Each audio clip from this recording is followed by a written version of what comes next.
Welcome to Current Situation, your Palmetto State political pulse. I'm your host, Joshua Gale, alongside South Carolina State House Representative Jordan Pace.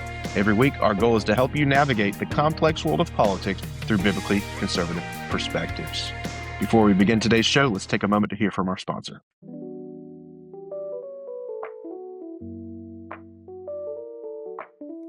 Hi, I'm Joshua Gale, founder and designer at Val & Vine Jewelry. Here at Val & Vine, we understand marriage the way God designed it, a covenant rooted in unity and purpose. We also believe that jewelry is part of His design. We see it throughout creation, and we see it mentioned in the beginning of the Bible, beginning in Genesis. Gold is representing purity, diamonds representing radiance, and rings signifying commitment and covenant. At Val & Vine, our work blends this reverence with modern fashion and refined design. Every piece of jewelry is crafted with intention, guided by education, and delivered with confidence and kindness. At Val & Vine, every experience begins with a simple phone call.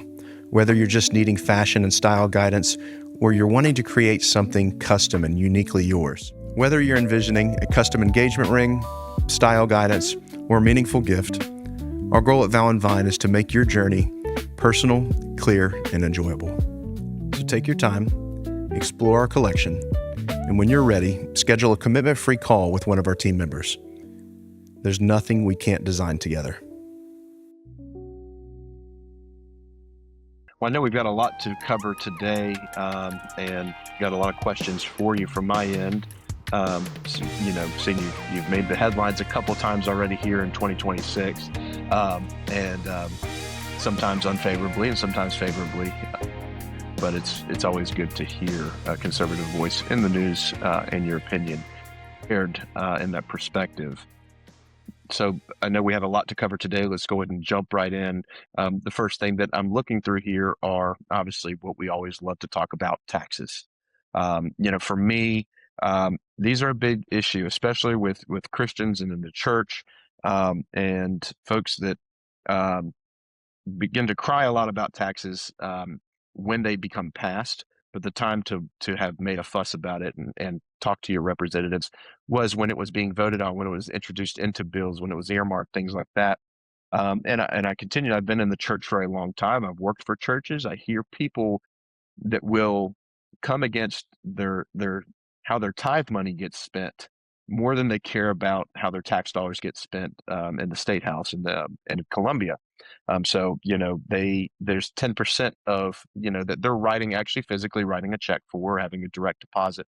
They see it, right, and therefore they feel like they have some major say in it. There's some churches have a board, elders, things like that. Some churches trust your leadership, and then a lot of churches, and I feel like all churches should have open books, give a report every year, so exactly what's going to salaries, what's going to all that kind of stuff. Churches, you should be completely open about it. You have nothing to hide. Be open about it with your constituents. But what I'm getting at is that people don't have that same ambition to go after how their tax dollars, which is much more than 10% of your income, which you don't get a tax deduction for, or how that's getting wasted usually, by government spending. And so I want to bring that up. I want to put it back in everyone's faces that we can do something about it. It's not something that's inevitable that most politicians want you to think it's already been done. You can't do anything about it. This is a part of life. Everything's certain. If there's two things that are certain, it's death and taxes. But no, I don't agree with that. I think that taxes can be fault to try to reduce them to get the government out of our pockets. And here's the evidence of that. Last year, when this 4216 tax reform bill first reared its ugly head, the original version of it was going to raise taxes on 70% of the population, roughly. I mean, it was like somewhere between 67 and 70%. So a massive hike in taxes, and it would cut taxes on like 15% at the top. People call it by the thousands. I mean, it was an overwhelming flood. So the original version passed subcommittee as the calls were coming in.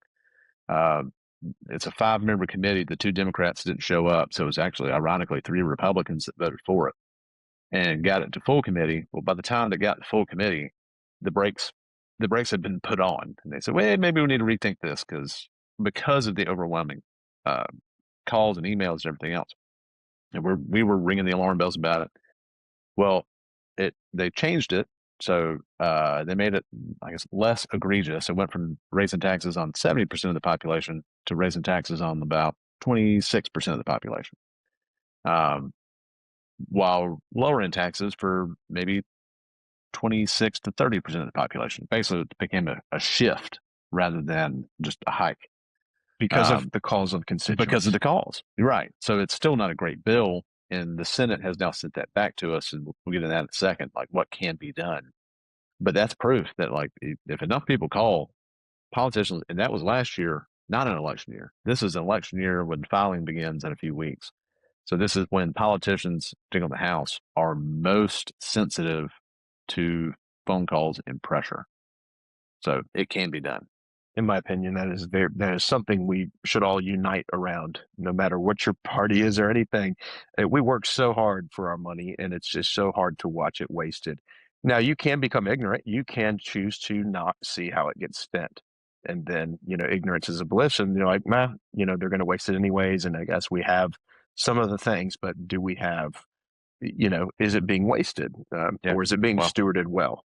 I've got the budget, this year's budget right here. I've been going through with my red pen, and I can tell you there's a lot of waste, a lot of bad.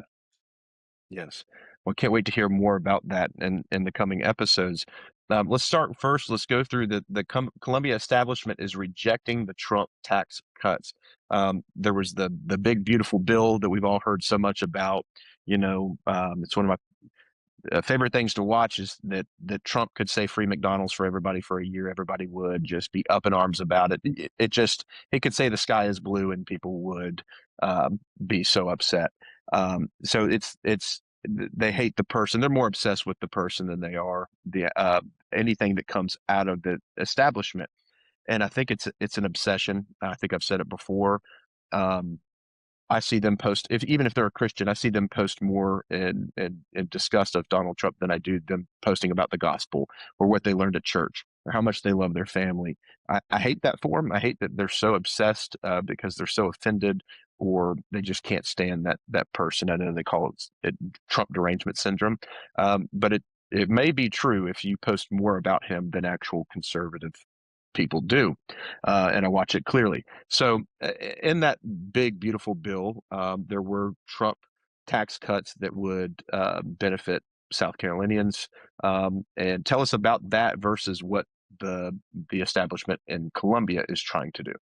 Yeah. So the way the South Carolina income tax is set up is uh, we're connected to the federal tax system in like standard deductions and um, all those things. So the one big beautiful bill, it did increase the standard deduction, which is good, but it also made it so there's no taxes on tips. If you're a worker who primarily works on tips, waitresses, bartenders, things like that. Um, there's no taxes on overtime up to a certain amount. So if you're an hourly worker, you're working on the line somewhere in a factory or just do overtime work in general. So it would save a tremendous amount on that. Both of those on the federal side. To typically what happens, and there's also a higher senior deduction as well. Typically what happens in South Carolina for the last 50 years is we'll pass a bill every year. It's like a paragraph long that says South Carolina tax code will conform to federal tax code to catch up. And usually this is a good thing because it includes all those deductions. April Cromer introduced bills 5167 this year because leadership hadn't. And here's why. Leadership won't do a conformity to the One Big Beautiful Bill because they're trying to push this 4216 bill from last year. The Senate has now sent it back. They amended it a little bit, very thankfully, to get it back to the House where we can amend it again because it's a House bill.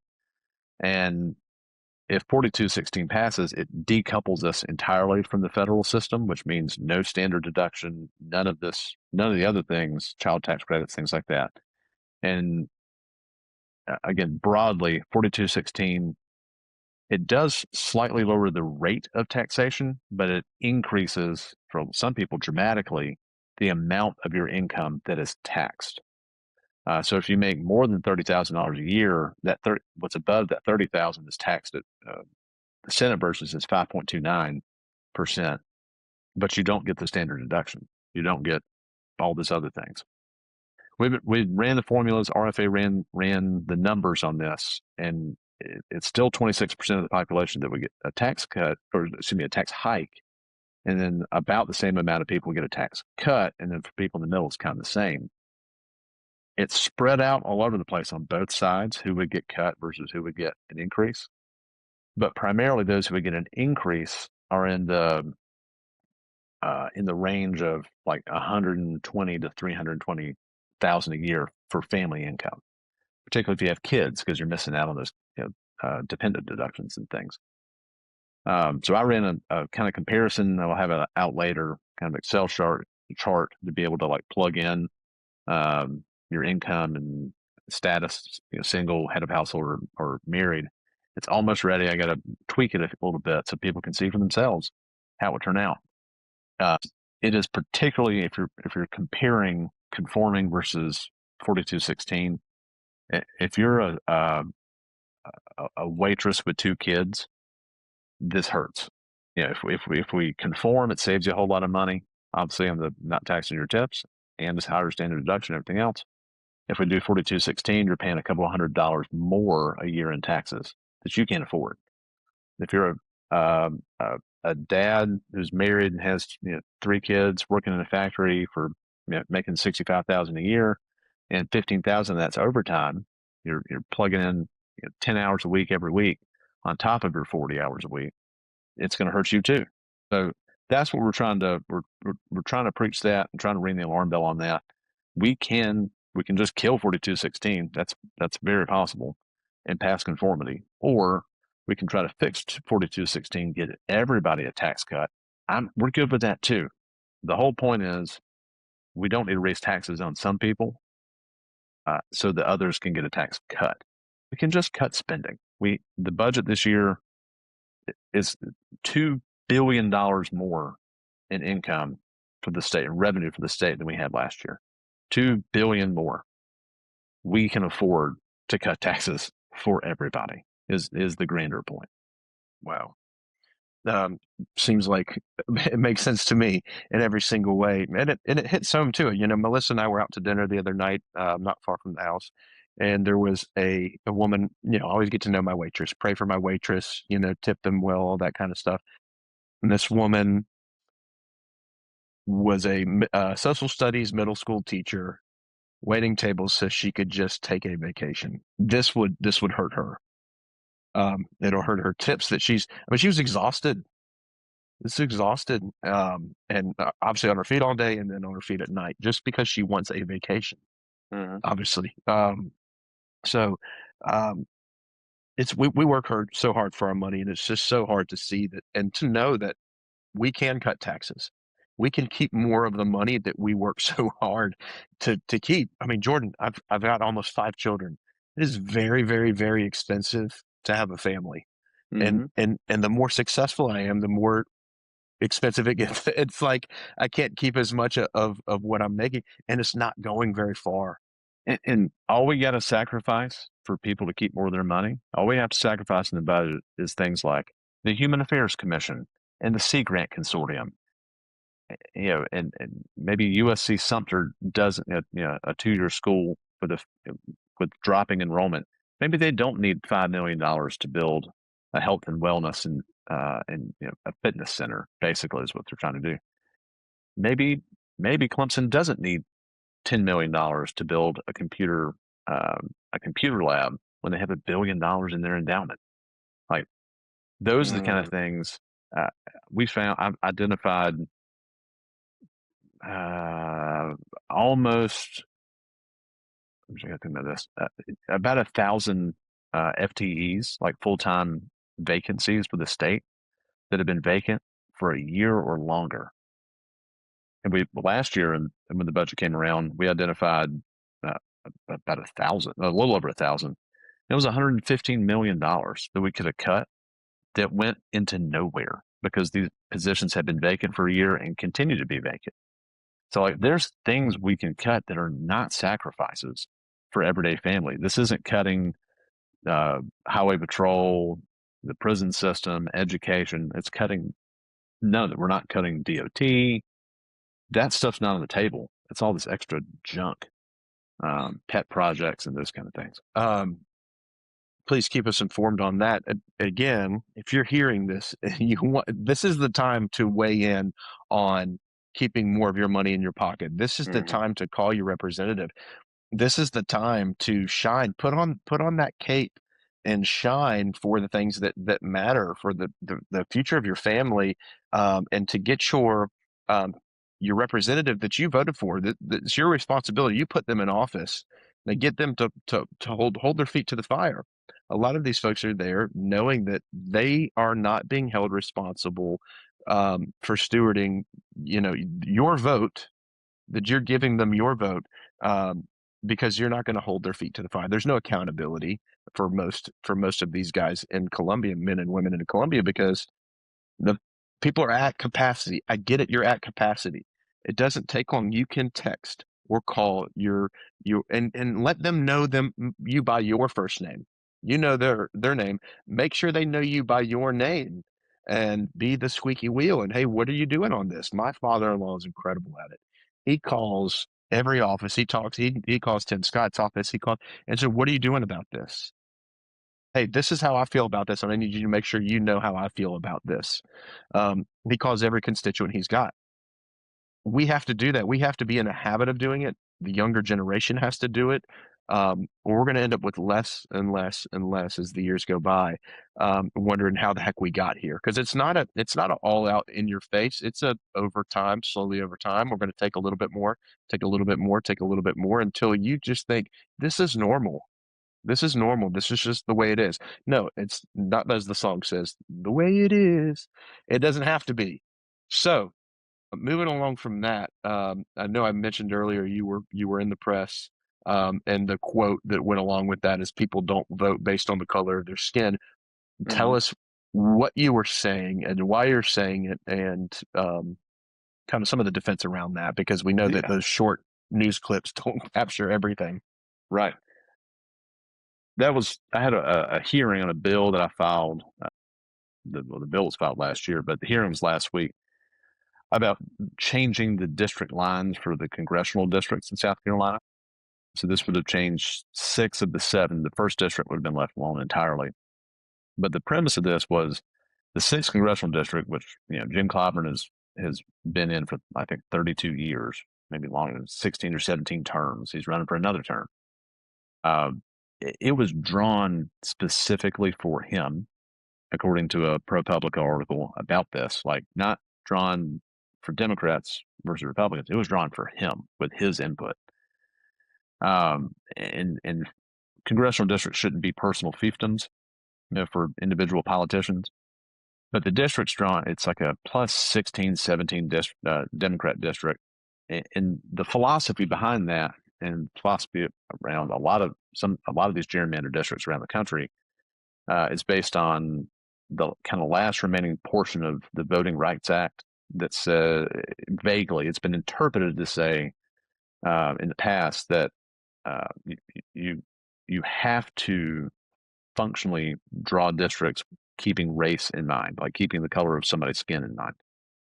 That's the part I disagree with, and that's what that quote was about. That people don't vote for whatever politician or whatever party based on the melanin content of their skin. That's a ridiculous premise. And there's a case before the Supreme Court right now out of Louisiana.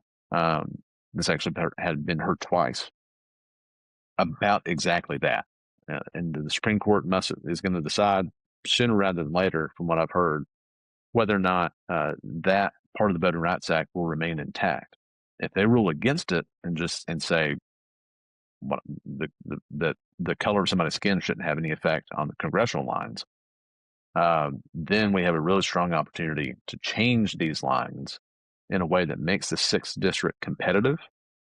Not only competitive Republican versus Democrat, but even competitive for another Democrat who wants to run against this incumbent and have a shot, maybe even in the primary. So that's the goal. That was what the whole thing was about. Well, how is that If district doing? How is Clyburn's district doing? it's not doing well, I think roughly about 20% of that district's in poverty, in pretty awful poverty, which is much higher than every other district in the state. It's otherwise known as a corridor shame. If you're folks might have heard that term, based on a lawsuit from about 15 years ago, the shape of the schools we're in the area. It's not doing well. I mean, this is Under his leadership. undoubtedly right. And like I said, it's kind of his personal fiefdom. He's got a machine, like a political machine that's built into a lot of these places within the current district. If my map moves forward, it shifts a lot of his district out away from his machine, and takes it from like a plus 16, 17 Democrat district to somewhere between a +1 to +6 Democrat district. So it doesn't even favor a Republican. It just gives a Republican a chance at flipping that. Yeah. And it's not, I wish people would understand this is not just about the people there. They have to understand that. Do you think Jim Clyburn is doing all the marketing for Jim Clyburn? Do you think Jim Clyburn is doing the newsletters? Do you think he's typing up that newsletter? Do you think he's sending you an email? Do you think that he's taking phone calls? Do you think he's influencing any of those things at the age he is, even if it was before now? That congressional district has been purchased for voting in Washington, D.C. Am I correct? I mean, yeah, he was the number 2 or 3 Democrat when Nancy Pelosi was speaker. The guy's very, very powerful in DC. Right.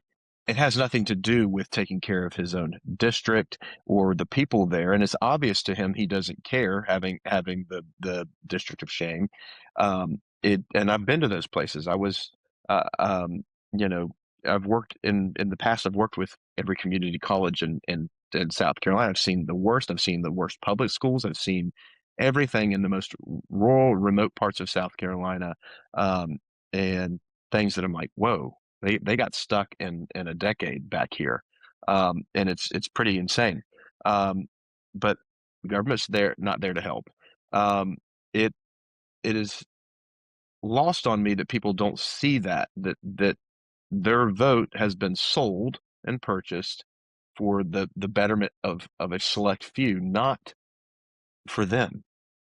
And so I wish people would see that and see that there's more at stake. There's more to this whole formula than them. And it's time for change. We don't need long-term politicians. We need people who are really interested in the betterment of people. And how really do you live an incredible life that's honoring to God and to your family, your spouse, and everything, if you're a lifelong politician? I don't know. And I think more than as much as the lifelong politician thing, it's being in one position for 32 years. Like, I can kind of understand, if somebody's Political a councilman, well, yeah, right. if somebody's in county part time, county council is part time, city council is part time, state legislature is part time. Doing that for a while, and then doing something else, because you bring some expertise and stuff. Like, I get that. Right. You can make an But argument. trips to DC. Right. But being in one position in Congress for 32 years was never meant to be. The founders never envisioned that to ever be a thing. Correct. Thank you for the clarification on that. Yes, what I meant is the people that are back and forth, living there, almost sometimes more than they live here. So many of them, correct. Yes. So, yeah, it's beyond me. I wish people would wake up and see it, and understand what's really at stake and what's the real funding behind it. So, looking at that, is there any other comments on H4 4714? Any of that, any other comments on that? Yeah. We got our first hearing. We got what we need is a second hearing. We ran out of time, so we need a second hearing for everybody to be heard. There were a lot of people that weren't able to be heard on this redistricting idea, and we need to get a vote on it sooner rather than later. The other thing that got pushed because it was behind this in line in that committee, that 1 hour committee, was the shared parenting bill that's been filed. My friend Stuart Jones filed it for a long time, and before he retired, Gale from Somerville filed it this time. It's a pretty simple bill. It just says If there's a divorce proceeding and there's kids involved, it defaults to 50-50 between the mom and the dad, unless there's some sort of mitigating circumstances. Okay. Pretty simple thing. The trial lawyers, have fought it in the past for whatever reason, but it didn't even get heard. It was on the list, but didn't even get heard. So that's two things that people can call about and ask for a hearing, second hearing, sooner rather than later. Yeah. Funny. I won't give much more time to it. I do agree. It is a mom leaning mom side of divorce court. And and that all goes to everything in the state of South Carolina. DSS will give children to parents who are unfit because um, they just don't know how to really deal with it, and it's kind of crazy. And I've gotten to see on the inside of that. But it's still funny coming from that gentleman right there to be introduced. Let's see. Moving on. So we've discussed the tax hike, judicial reform, parenting rights. Let's talk briefly on the Pray Safe bill. Yeah, this was a Democrat bill introduced. Beth Bernstein is the author. I think maybe it had a good intention from the start, but it would have created a $750,000 originally per entity grant program for religious entities, not necessarily churches, but religious 501c3 entities, for them to apply and get pretty broad, open-ended safety grants. It went through judiciary, which is strange because it spends money. But it went through her committee, which she's the chair of. And again, a Democrat chairing a subcommittee in the judiciary of a Republican supermajority House. It's very strange in and of itself. But it got the floor and we asked some poignant questions about it, like, is this constitutional? Turns out probably not. What safeguards or what would determine who got this money if it were to go into place? Satanic temples be qualified for this under these rules, and it looked like they were. We got enough pushback on it, and I think enough people called about it to say we don't want this, that it got sent back to committee, which basically means it got killed. So that's not going to be a thing anymore from the look of it. And the strangest interaction though was my friend Sean Magnuson was asking questions of the bill sponsor, Ms. Bernstein, and I think he was asking like, would mosques qualify for this and other like temples of Satan, things like that. And she said she got fairly indignant and basically responded by saying, yes, they would. And it's ideologies like yours, Mr. Magnuson, that make them feel like they're not safe. So not a very collegial interaction there from the bill sponsor. But thankfully the bill's gone back to committee and it's no longer on the calendar. Well, ideologies like ours, because we were the ones that, like Austin nightclub shooting this weekend. So killed 4 there. Ideologies like in Rhode Island, we have some dead children there. Canada, we have some dead people there. It's not Christian ideology that's pushing this stuff. Yeah, Joy Reid's wrong too. So pretty crazy because it's just crazy to me that we can throw out more tax dollars to nonprofits who, already aren't being taxed, right? Already, things lean that way. But also, why not use already state-funded things, right, and provide more funding to SLED or, our one. We have one. What is it? The South Carolina. We're going to train all of our officers. We've got one. Everybody else has Police 2. Academy. Police Academy. We've only got one. We could throw some money there so we could fund expanding of our one police academy and train people on how to protect their own churches.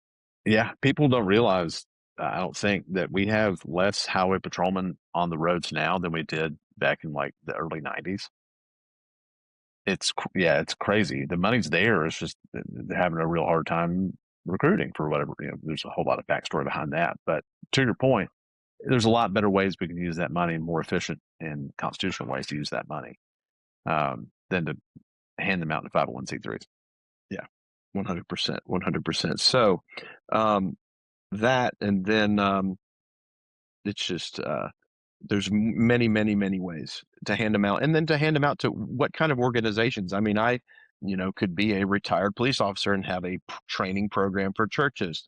I could have done it based on my opinion, but like, how do I, I mean, there are many organizations out there. What does the spending go to? How does it, get metered? Do I pay my cousin who can certify people, Correct. the local gun range? Like, who gets it? You know what I mean? Yeah. There's actually an organization, a nonprofit that exists now that does training and does like security analysis for churches and synagogues and places that's free. Like they offer this service for free. I got them connected with my buddy Don when he was working for a Presbyterian church over in Dorchester Road. Got him connected there. They came and did an analysis for him totally for free, not funded by the government, nothing, and gave him recommendations on safety stuff for their church. So, Wow. it's already there. Yeah. Yeah. So we talked about the Pray Safe bill here. We've talked about tax hike, parental rights. We've talked about Columbia establishment and rejecting tax cuts and what that looks like for tax hikes for people. South Carolina, Freedom Caucus. We've talked about. You guys have on your agenda this year illegal immigration. We've got tort reform. We've got universities and school choice. Closed primaries, which is a big deal. DOT reform, so we can actually get some better roads. That'd be great. Yep, DEI prohibition, reducing that tax burden like we discussed today, protecting unborn children, again, parental rights, no federal funding that costs more than the dollar amount to implement the strings attached. Let me give an Medical, update on medical freedom. medical freedom. Yeah. So a couple things, and we'll get to medical freedom. The closed primary bill, we had a new and improved. It's 5187. This is just a clean, straight closed primary bill. Should be getting hearing in the next few weeks and Judiciary Committee. So 5187, folks care about that, call Weston Newton, chair of that committee, and let them know. Medical freedom bill. So we had a really good bill. It's coming to full 3M. It passed subcommittee last week that would make ivermectin over the counter. So you wouldn't have to go get a prescription for ivermectin. You won't have to go to Tractor Supply and get ivermectin. You can go to the pharmacy and get it. I think several states will say to that. Several states have already passed this. It's already on the book. I know Arkansas is one of them. So a friend of mine's a senator there. So that passed subcommittee. It's going to be in full 3M soon. And then in the Senate, it's kind of the other side of this, a bad bill. In the Senate, it's 897, Democrat, extremist Democrat, filed this bill to get rid of medical exemptions for the MMR vaccine. Right now, if you're a parent, you want an exemption for your kid on any vaccine, period, medical or religious, or you just don't want your kid to have the vaccine, all you have to do is go to your local health department, fill out a form saying exactly that. It's pretty simple stuff. They stamp it and you're good to go. And your kid, they can't deny you entrance to government schools based on that. This bill would take that away for just the MMR because of the panic in the upstate primarily about the measles. So a couple things about that. Thus far, DPH, Department of Public Health, has not done any genetic testing. They'll tell us on which measles strain this is. So if those folks don't know, there's two main strains of measles. There's the wild strain, and then there's the vaccine-induced strain. They haven't tested to find out which one this is. The other part about why do people get religious exemptions, somebody might ask, for MMR, really has nothing to do with measles or mumps. It's the rubella that's in the MMR. Prior to the 80s, you'd get a measles shot, a mump shot, and if you want a rubella shot, you can get that too. There were 3 separate shots. Well, for some reason, they put them all together. there is no really good reason to do that. That I can find, that I run across anywhere. Well, maybe the money side. Yeah, right. It guarantees you can charge 3 times for one drop, whatever. But it's the rubella is the issue. The original rubella shot prior to the 80s was not derived from aborted baby cells. The current version, so the current MMR, the rubella part of the MMR, is derived from, I think it's HEK, HEK 247, one of the HEK lines of cells that was 293. 293. Yeah, HEK 293. This was a baby that was killed in the womb. They harvested her cells and have been using her cells to develop certain kinds of vaccines, including this rubella. But many Christians have an issue with this, in frankly, kind of the similar way that Paul deals with, in Corinthians, with eating meat sacrificed to idols. That's kind of what's been comparative to this. Like if you have a conviction about this, what Paul tells the church there in Corinth is like, don't eat the meat. And there's a lot of Christians that have a conviction about this. We're not going to participate in something that sacrificed a baby to create it. There's a similar argument with COVID, and of course we saw all the damage that the COVID mandates and things like that have caused. They really, we've yet to fully see maybe the results of that. There's been a big movement in the community. There's organizations that have been activated to push against this. There's going to be a whole bunch of people show up in Columbia this week wearing red. I think it's Wednesday is the hearing, to tell these senators, do not pass this bill. Keep the religious exemption in place. There's been no one has died from this measles outbreak in the App State. No one's been like permanently debilitated by it. Thus far, it has been a whole lot of panic, and frankly, the Democrats trying to use that panic to further her agenda. And so you have that, and then, which is just crazy. In the vaccine schedule, it's all, the more you look into it, you're going, this is just crazy. But you're called a lunatic if you do look into it. So it goes back to COVID and everything. If all these other drugs are so good for us, how come they're not free? How come COVID vaccine was free? Well, more than the cost of the free, like why can't you, if you're harmed by them, unlike any other drug, you can't sue the manufacturers for damages. Like that's Correct. The craziest part about the whole thing. Yeah. Yep. And then all we know about autism and everything now, it's just it's crazy. So that, and then we were going to talk about quickly the driver's license. And Yes. Yeah. So I've got a bill. It's got a hearing tomorrow that says, in order to establish residency to go to your local government school, you have to use a state issued ID or a federally issued ID. So a free state ID card, driver's license, passport, military ID. There's a list. You can't use an electric bill, a lease, things like that. That if folks are not here legally, then effectively they can't establish residency here for the purpose of using the schools. Kind of the broader idea there. Federally, the Supreme Court has said school districts cannot ask about citizenship, but they must confirm residency. So this is a constitutionally vetted way to do that. Reduce the strain on our school system, reduce the strain on our teachers, like classroom size, things like that. And the other side of that is it encourages those who are here illegally to go back to their country of origin. Like if you can't use the schools for free on our tax dollars, then they're going to go somewhere else, and ideally they're going to go back home, their country of origin. If they want to come back here, they do it the right way. They apply for the process, which is broken. Like we need to fix the process by which people do apply and to get residency and things like that. No denying that at all. But that's what this bill is about, and it's going to have a hearing tomorrow afternoon. So Tuesday, the afternoon of Tuesday the 3rd. All right. Any other things that are coming up in the State House that we need to be on the lookout for? next week's the budget. So I think we'll probably do a whole separate, we're running up on time here, but we'll do a whole separate episode on the budget preview. It's not great, but it's $2 billion more than it was last year, which is an insane amount of money, 15.4 billion. I was actually on talking to my old boss this morning, Governor Sanford, and I told him how much it was. And he said, wow, that's double what it was when he was governor not that long ago. Yeah. Right. Wow.